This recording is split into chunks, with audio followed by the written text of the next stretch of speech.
Welcome to my channel AKSC. We learn, we grow. Please subscribe to my channel and click the bell icon to get future notification. Don't forget to hit the like button.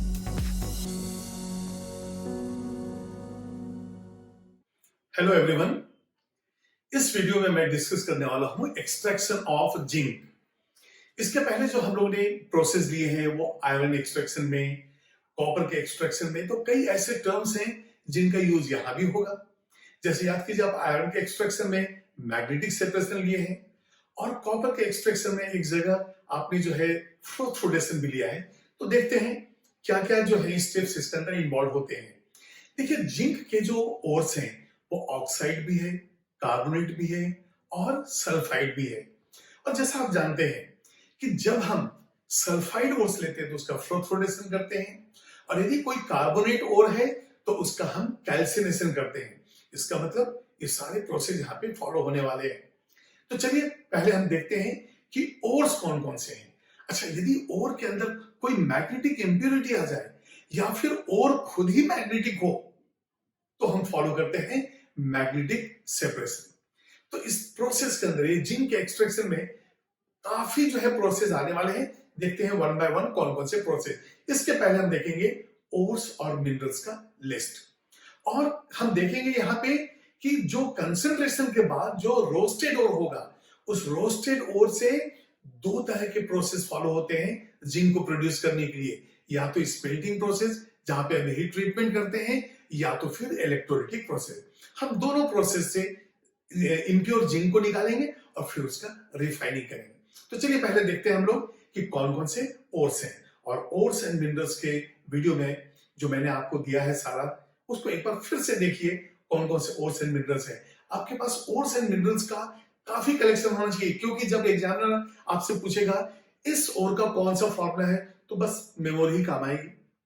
तो जितने ज्यादा आपके पास collections होंगे ores and minerals के, वैसे question को solve करना उतना ही इजी होगा। तो चलिए जिंक में देखते हैं कि कौन कौन से इसके मेन ओर्स एंड मिनरल्स हैं।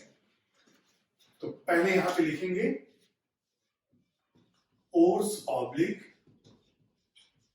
मिनरल्स, और इसमें निकालेंगे एक एक जो इंपॉर्टेंट है। यहां पे देखिए, यहां फर्स्ट मैंने लिया जिंक ऑक्साइड, इसका नाम है जिंकाइट। ये है जिंकाइट। अब जिंकाइट के बाद हम लेंगे एक सल्फाइड ओर, ये है ZnS, इसका नाम है जिंक ब्लेंड। जिंक ब्लेंड, ठीक है।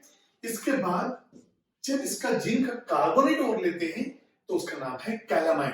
कैलामाइन पे मुझे याद है एक बहुत अच्छा क्वेश्चन है। एग्जामिनर पूछता है कि विच of the following metal is extracted from calamine, और पहला ऑप्शन रहता है कैल्शियम, दूसरा ऑप्शन जिंक, आयरन, कुछ भी हो सकता है। तो जनरली क्या होता है, जैसे ही हमारे दिमाग में आता है कैलामाइन, कहीं ऐसा तो नहीं कि कैल्शियम है, और हम वो मिस्टेक कर बैठते हैं। लेकिन वो कौन सा है, ZnCO3। क्योंकि एग्जामिनर कभी भी आपसे ये नहीं पूछेगा कि कॉपर पायराइड से कौन सा मिलता है, आयरन पायराइड से कौन सा मिलता है। एग्जामिनर हमेशा वो नाम देगा जिससे आप गेस न कर सके। चैल्को पायराइड, अब इसको समझ नहीं आ रहा कि कौन सा है। उसी तरह से कैलामाइन, अब आप सोचेंगे कैल्शियम, लेकिन है ZnCO3। तो ऐसे नाम भी आपको बिल्कुल याद रखने हैं। तो चलिए देखते हैं, ये हो गया ZnCO3 और ये है हमारा कैलामाइन। कैलामाइन मतलब कैल्सिनेशन करना पड़ेगा, जिंक ब्लेंड रोस्टिंग करना पड़ेगा। तो ये आपको बिल्कुल याद रखना है कि कैल्सिनेशन किसके लिए करते हैं, या तो कार्बोनेट ओर हो, या तो हाइड्रोक्साइड ओर हो, या तो हाइड्रेटेड हो, और रोस्टिंग जो सल्फाइड है। इसके बाद एक और मैं लेता हूं, इसमें आप देखिए ZnO भी है और Fe2O3 भी है। ये कहलाता है जिंक फेराइट। अब जिंक की वजह से जिंक और Fe2O3 की वजह से फेराइट। और इसका एक और नाम है फ्रैंकलिनाइट। तो ये हो गए आपके ओर्स। अब यदि आपके पास ओर्स हैं तो हम स्टेप्स क्या क्या फॉलो करते हैं, कंसंट्रेशन करते हैं, और उस कंसंट्रेशन में काफी टर्म्स आ जाते हैं, जैसे कि crushing, grinding, hydraulic washing, magnetic separation, flotation, ये सारे कंसंट्रेशन हो गए। अब जो कंसंट्रेटेड ओर है उसका हम क्या करेंगे, उसका हम करेंगे रोस्टिंग, उसका हम करेंगे कैल्सिनेशन। जब हम कार्बोनेट लेंगे कैल्सिनेशन, जेडेनिस लेंगे रोस्टिंग। और रोस्टेड ओर जब हमें मिल गया, उसके बाद हमारे पास दो रास्ते हैं, स्मेल्टिंग या तो फिर इलेक्ट्रोलाइटिक प्रोसेस, और दोनों से ही हम इम्प्योर जिंक निकालते हैं जिसका नाम है स्पेल्टर। ये 97.8% प्योर जिंक होता है। तो इसको फिर रिफाइन के दूसरे मेथड होंगे। तो पहले एक आउटलाइन हम बनाते हैं कि कैसे कैसे हम प्रोसेस को फॉलो करने वाले हैं। तो यहां पे देखिए, सबसे पहले हम लेने वाले हैं ओर्स जो भी लिया, और यहां पे फॉलो करेंगे हम कंसेंट्रेशन। और कंसेंट्रेशन में हम क्या क्या देख रहे हैं, डिफरेंट प्रोसेस क्या होगा, ये होगा क्रशिंग एंड ग्राइंडिंग जो हर ओर के लिए है।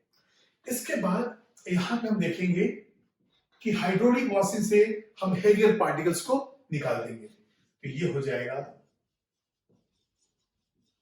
Hydraulic washing. यदि आपके पास सल्फाइड ओर है तो उसके लिए हमें लेना पड़ेगा फ्रोथ फ्लोटेशन। तो अब मैं इसको यहां ऐसे लिख देता हूं, फ्रोथ फ्लोटेशन फॉर जेडेनिस। ठीक है। अब यहां पे ये भी हो सकता है कि मैग्नेटिक इंप्यूरिटी हो, तो हम वहां पे फॉलो करेंगे मैग्नेटिक आयरन ऑक्साइड को निकालने के लिए हम लेंगे मैग्नेटिक सेपरेशन। तो ये हो गया मैग्नेटिक सेपरेशन। ठीक है। अब ये देखिए, इन सब से हमें जो मिला वो है हमारा कंसंट्रेटेड ओर। अब इस कंसंट्रेशन वाले ओर का हम करेंगे रोस्टिंग। और रोस्टिंग आपको मालूम है कि रिवर्बरेटरी फर्नेस में करते हैं, कैल्सिनेशन भी वहीं पे करते हैं। तो यहां पे होगा नेक्स्ट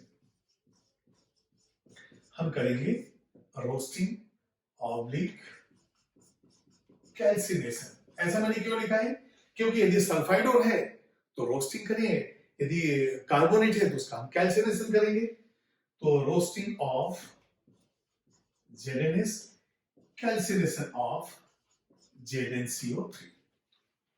अब देखिए, हमारे पास रोस्टेड हो, कैल्सिनेशन हो, अब यहां से जो हमें ओर मिलेगा, इन दोनों प्रोसेस से जो हमें ओर मिलेगा उसको हम दो भाग में बांटेंगे। एक भाग हम डिस्कस करेंगे किसके लिए, स्मेल्टिंग प्रोसेस, ये हो गया स्मेल्टिंग प्रोसेस, और दूसरा जो है ये हो गया इलेक्ट्रोलाइटिक प्रोसेस। और दोनों प्रोसेस से जो हमें मिलेगा, ये देखिए यहां से जो हमें मिला ये है इम्प्योर जिंक, और इसका हम कर देंगे रिफाइनिंग।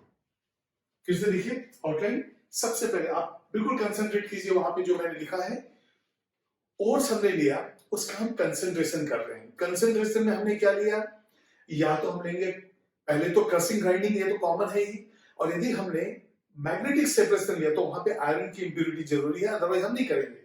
और उसी तरह से यदि आपने सल्फाइड लिया है तो जिंक सल्फाइड आपको फ्रूट फ्लोटेशन से कंसंट्रेट करना होगा। ठीक है। तो ये सारे कंसंट्रेशन टर्म हो गए। जब कंसंट्रेटेड ओर लिए तो उसका हम कैल्सिनेशन करेंगे यदि आपके पास कार्बोनेट है, रोस्टिंग करेंगे यदि आपके पास जिंक सल्फाइड है, जिंक ब्लेंड है। अब यहां से जो कंसंट्रेटेड जो ओर जिसका हमने रोस्टिंग किया, अब इस रोस्टेड ओर का दो तरह से हम यूज कर सकते हैं। या तो आप स्मेल्टिंग प्रोसेस कीजिए जहां हीट ट्रीटमेंट से हम जिंक निकालेंगे, या तो आप इलेक्ट्रोलाइटिक मेथड फॉलो कीजिए जहां से फिर हम जिंक इम्प्योर जिंक निकालेंगे। ये दोनों ही प्रोसेस से जब हमें इम्प्योर जिंक मिलेगा तो उसका फिर हम रिफाइनिंग करेंगे। रिफाइनिंग में अलग अलग प्रोसेस है, इस तरह से हमें जो है प्योर जिंक मिल जाएगा। ठीक है, तो इसको नोट कीजिए। अभी आपने देखा किस तरह से जिंक को जो है एक्सट्रैक्ट करने के लिए डिफरेंट प्रोसेस हम अडॉप्ट करते हैं। अब उसके ऊपर कुछ क्वेश्चंस मैंने यहां दिए हैं। अब इन क्वेश्चंस में कुछ तो हो सकता है कि एक्स्ट्रा पॉइंट हो, एक्स्ट्रा कंपाउंड्स कुछ हो, तो ये देखना जरूरी है किस तरह के क्वेश्चंस आते हैं। पहला क्वेश्चन है, zinc is extracted by the, पहला है electrolytic process, reduction by metal, carbon reduction process. अब याद कीजिए मैंने आपको दिया कि जो रोस्टेड ओर है उससे हम जिंक को दो तरह से प्रोड्यूस कर सकते हैं, या तो स्मेल्टिंग, या तो फिर तो स्मेल्टिंग हम क्या करते हैं, कार्बन रिडक्शन यूज करते हैं, और दूसरा है इलेक्ट्रोलाइटिक मेथड। इसका मतलब इलेक्ट्रोलाइटिक प्रोसेस भी सही है और ये कार्बन रिडक्शन प्रोसेस भी सही है।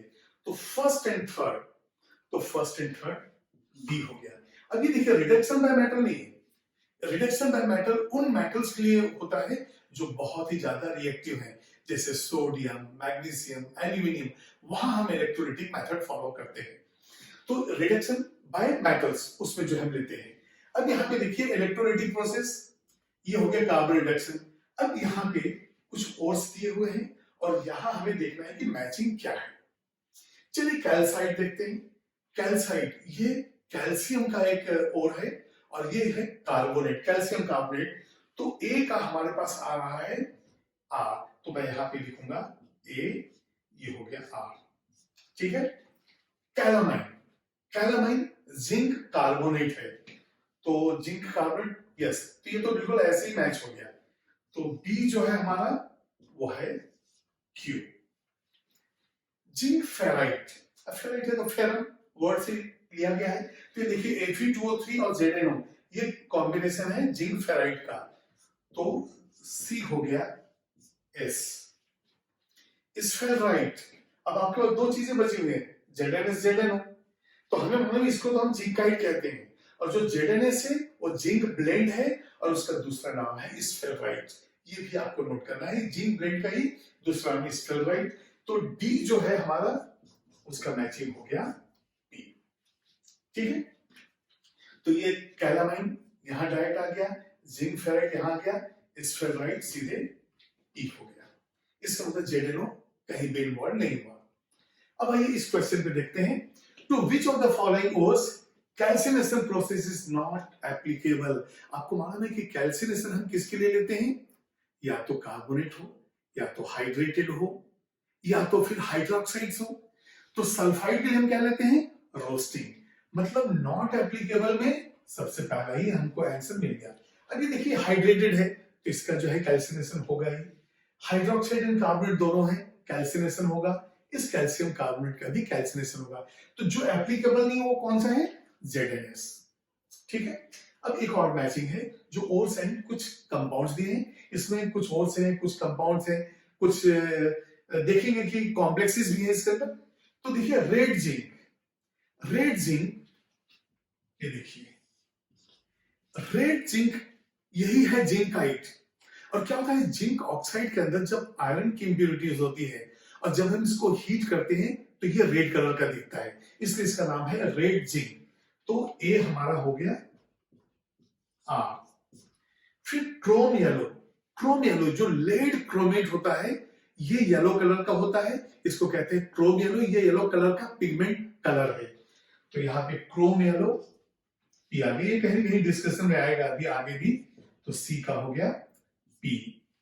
इसका प्रशियन ब्लू, ये भी जो है कॉम्प्लेक्सेस वगैरह में आप पढ़ेंगे, तो यहां पे सी का हो गया क्यू। प्रशियन ब्लू जो है ये इस कॉम्प्लेक्स को कहते हैं, इंक के कलर का, इसलिए प्रशियन कलर, प्रशियन ब्लू।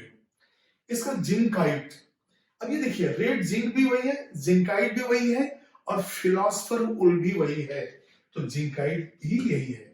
तो यहाँ पे डी का हमारे पास फिर से आ गया आर, मतलब आप दो जगह है आपको, ठीक है। तो ये कुछ क्वेश्चंस में दे दिया, अब इसको आप नोट कर लीजिए। कुछ नए कंपाउंड्स आ गए हैं जैसे कि क्रोम येलो, प्रशियन ब्लू। आप एक अलग से नोटबुक बनाइए जिसमें ऐसे जब भी कंपाउंड आए आप उसको नोट कर लीजिए, तो आपके पास एक बहुत अच्छा कलेक्शन हो जाएंगे, जो कलरफुल नाम से है, कुछ ऑड नाम से है, तो इनका कलेक्शन। तो वैसे तो मैंने ओर्स एंड मिनरल्स का लिस्ट दिया है, इसके बावजूद भी कुछ जहां पे डिस्कशन में नए नए कंपाउंड आ रहे हैं वो भी आपको नोट करना जरूरी है, प्लीज नोट।